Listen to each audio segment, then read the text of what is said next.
book Good Video Games and Good Learning looks into the value of game-based learning to teach students about content and as a model of how we should be designing our instruction. Guy used video game design not just as a learning platform, but as a window into understanding how our students learn the skills to solve complex problems and work through different situations and tasks.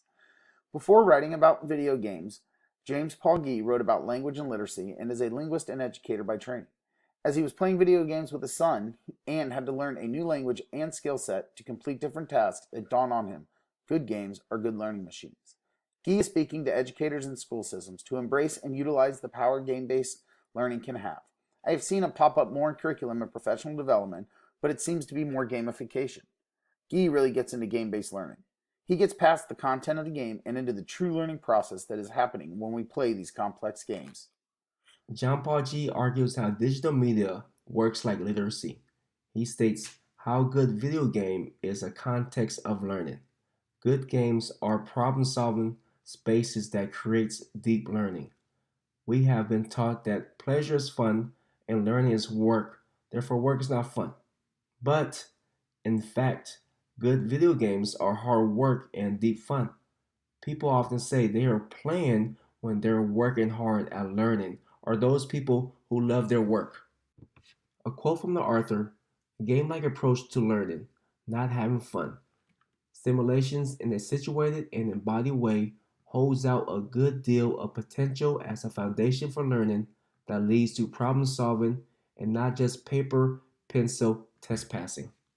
Right from the beginning, you could see how good video games and good learning shows the different concepts we have learned throughout this course. But more importantly, I could see how they were all weaved together in gaming design. He sets it up on the second page with this quote: game companies face an interesting problem, a problem that schools face as well: how to get someone to learn something that is a challenge and requires persistence. Guy talks about how gaming closes the communication gap with our students. Games give words and content meaning, not just a dictionary definition, or reading a manual like our textbook often provide.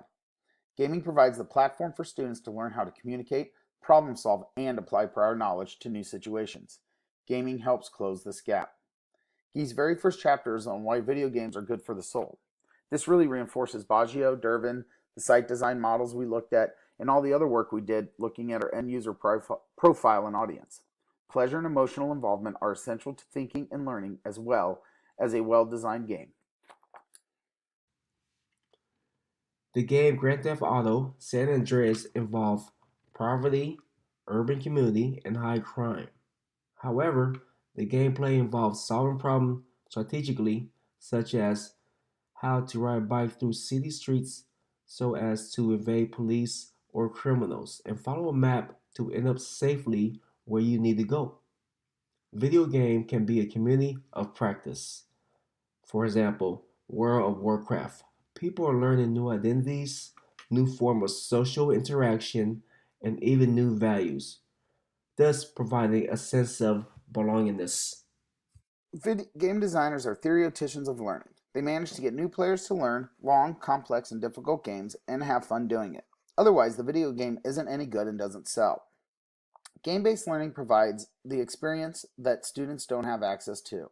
Instead of worlds with soldiers and thieves, why not world with a particular type of scientist facing problems, challenges a scientist would face?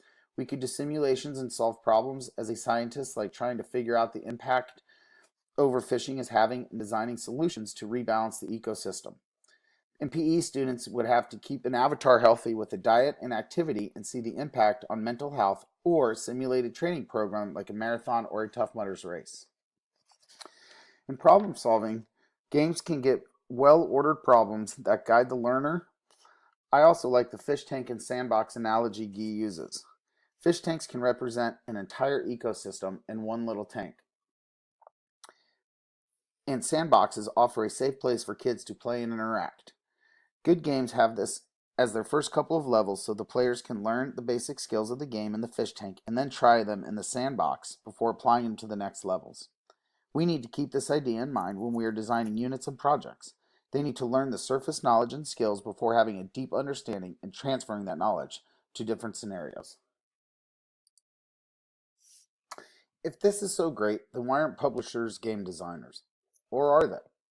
There are so many things we need some further discussion on and some looking into. First, Does everyone learn best from gaming? This reminds me of an episode of Big Bang Theory when Sheldon tried to learn how to swim from YouTube in his living room. Flight or driving simulators are great learning tools, but you eventually will have to fly a plane to transfer that newly acquired knowledge. Is it too much time in front of a screen? How do you change a school, classroom to a game based classroom? What about educating the parents? Are all the parents on board? How much game based learning should you do in the classroom? These are all questions that need to be discussed and looked into further. This book gave me a different insight into good video games. It can help students produce their own knowledge and increase their learning. Take, for example, the ARCS model. Digital media can help students be motivated and connected to the lesson plan. Students' sustained attention will increase deeper learning. These games can provide an opportunity to socialize with peers.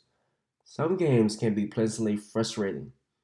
A problem leads to good learning, and once the students feels a challenge and the students feel some accomplishments by solving it.